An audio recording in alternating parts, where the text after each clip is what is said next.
اعوذ باللہ من الشیطان الرجیم، بسم اللہ الرحمن الرحیم۔ محترم ناظرین، السلام علیکم۔ تاریخ کے 6 پیدا ہوتے ہی بولنے والے بچے، کیا نامولود بچہ کلام کرتا ہے؟ یعنی وہ بچہ جو پیدا ہونے کے بعد اپنی ماں کی گود میں ہو اور بولے اور بات کرے۔ ایسا صرف اللہ تعالیٰ کے حکم ہی سے ممکن ہے۔ تاریخ میں نامولود بچوں کے کلام کرنے کی مختلف روایات اور تعداد ملتی ہے۔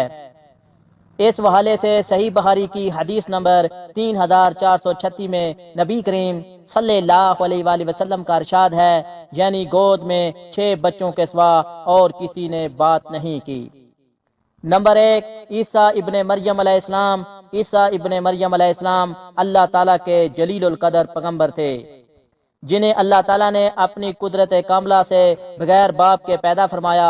آپ کی والدہ بی بی مریم کو اللہ تعالیٰ کے فرشتے حضرت جبریل علیہ السلام نے بیٹے کی خوشخبری سنائی تو آپ نے فرمایا کہ میرا بیٹا کیسے پیدا ہو سکتا ہے، کیونکہ مجھے کسی مرد نے آج تک ہاتھ نہیں لگایا، کیونکہ نہ میں نے نکاح کیا ہے اور نہ کبھی زنا۔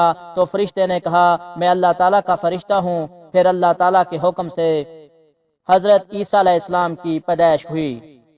یہ مکمل واقعہ اللہ تعالیٰ نے قرآن مجید میں ارشاد فرمایا۔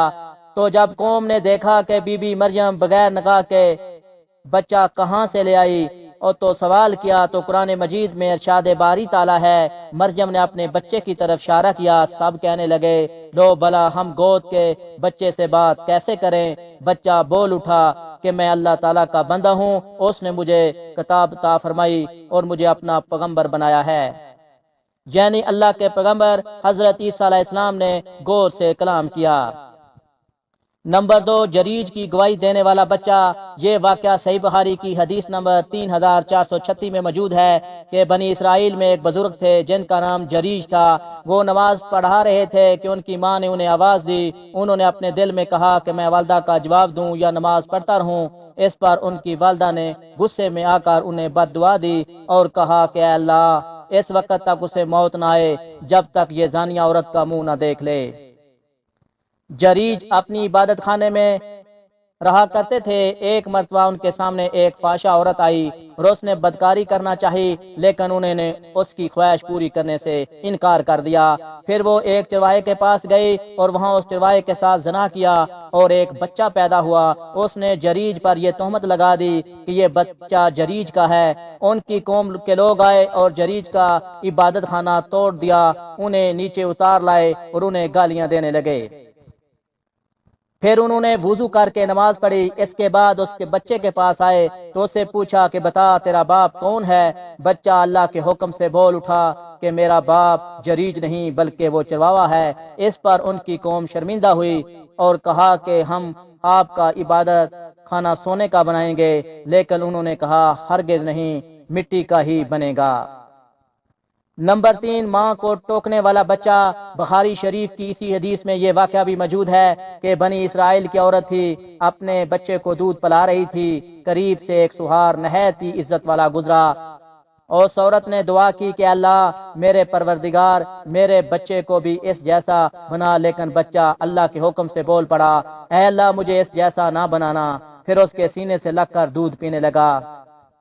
حضرت ابو ہریرہ رضی اللہ عنہ نے بیان کیا ہے، جیسے اس وقت میں دیکھ رہا ہوں کہ نبی کریم صلی اللہ علیہ وآلہ وسلم اپنی انگلی چوس رہے ہیں بچے کے دودھ پینے کی کیفیت بتلاتے وقت۔ پھر ایک باندھی اس کے قریب سے لی گئی، جیسے اس کے مالک مار رہے تھے تو اس عورت نے دعا کی، اے اللہ میرے بچے کو اس جیسا نہ بنانا۔ بچے نے پھر اس کا پستان چھوڑا اور کہا، اے اللہ مجھے اس جیسا بنا دے۔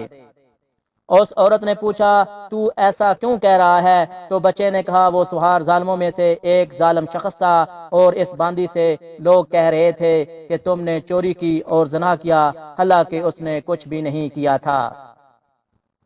نمبر 4، مشاطہ فرعون کا بچہ۔ یہ موسیٰ علیہ السلام کے زمانے کے فرعون کے مشاطہ کا واقعہ ہے۔ مشاطہ اس خادمہ کو کہا جاتا ہے کہ جو بالوں کو کنگھی کرتی ہے۔ فرعون کی مشاطہ رب موسیٰ پر ایمان رکھتی تھی اور اللہ تعالیٰ کی نیک بندی تھی۔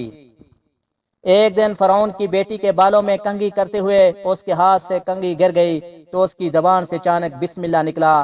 فرعون کی بیٹی نے اپنے باپ کو بتایا کہ یہ مشاطہ میرے باپ یعنی فرعون کو نہیں مانتی بلکہ رب موسیٰ پر ایمان رکھتی ہے۔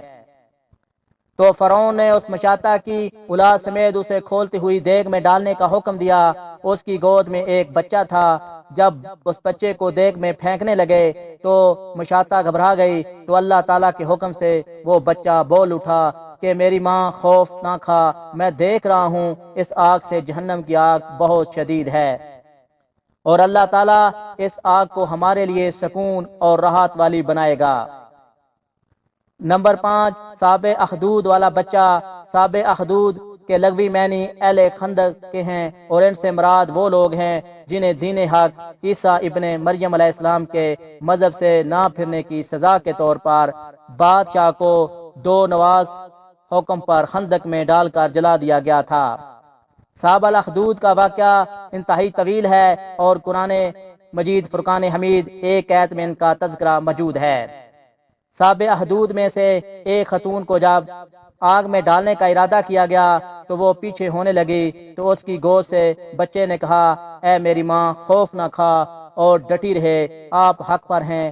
باقول حافظ ابن حجر صحیح مسلم کی روایت میں صراحت ہے کہ یہ دودھ پیتا بچہ تھا، یعنی نامولود بچہ تھا۔ نمبر 6، حضرت یوسف علیہ السلام کی گواہی دینے والا بچہ۔ زلیخا جب حضرت یوسف علیہ السلام کے حسن و جمال پر فریفتہ ہو گئی اور ایک دن خوب بنہو سنگار کر کے تمام دروازوں کو بند کر دیا اور اللہ کے پیغمبر حضرت یوسف علیہ السلام کو دعوت گناہ دی، آپ نے معاذ اللہ کہہ کر فرمایا کہ میں اپنے مالک عزیز مصر کے احسان کو فراموش کر کے ہرگز اس کے ساتھ کوئی خیانت نہیں کر سکتا۔ پھر جب خود زلیخا نے آپ کی طرف لب کی تو آپ اللہ کا نام لے کر بھاگ نکلے، اور زلیخا نے دوڑ کر پیچھے سے آپ کا دامن پکڑ لیا جو پھٹ گیا، اور آپ کے پیچھے زلیخا دوڑتی ہوئی صدر دروازے پر پہنچ گئی۔ اتفاق سے ٹھیک اسی حالت میں عزیز مصر مکان میں داخل ہوا اور دونوں کو دوڑتے ہوئے دیکھ لیا، تو زلیخا نے عزیز مصر سے کہا، اس غلام کی سزا یہ ہے کہ اس کو جیل خانے میں بھیج دیا جائے، یا کوئی اور دوسری سزا دی جائے کہ اس نے میری عزت پر ہاتھ ڈالا ہے۔ حضرت یوسف علیہ السلام نے فرمایا، اے عزیز مصر، یہ بالکل غلط بیانی کر رہی ہے، اس نے خود مجھے بلایا ہے اور میں سے بچنے کے لیے بھاگا تو اس نے میرا پیچھا کیا۔ عزیز مصر دونوں کا بیان سن کر حیران رہ گیا اور بولا، اے یوسف، میں کس طرح باور کر لوں کہ تم سچے ہو؟ تو آپ نے فرمایا، گھر میں 4 مہینے کا ایک بچہ ہے جو زلیخا کے ماموں کا بچہ ہے، اس سے دریافت کر لیجئے کہ یہ واقعہ کیا ہے۔ عزیز مصر نے کہا، یوسف بھلا 4 مہینے کا بچہ بھی بول سکتا ہے؟ تو آپ نے فرمایا، اللہ تعالیٰ اس کو ضرور میری بے گناہی کی شہادت دینے کی قدرت عطا فرمائے گا، کیونکہ میں بے قصور ہوں۔